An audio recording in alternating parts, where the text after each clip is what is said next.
دا د ناروې د پلازمینې اوسلو په لویدیځ کې یوه تاریخي سیمه ده.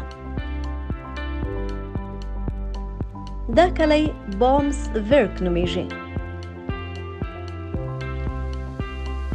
د دې سیند په شاوخوا کې کلی 400 کاله پخوا په دې سیمه کې د اوسپنې د تولید لپاره آباد شو.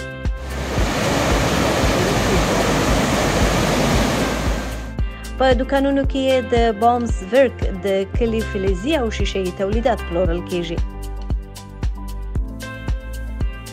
خو په دې منځ کې یوه بله تورستي جاذبه د دغه کلي د سیند د اوبو رنګ دی.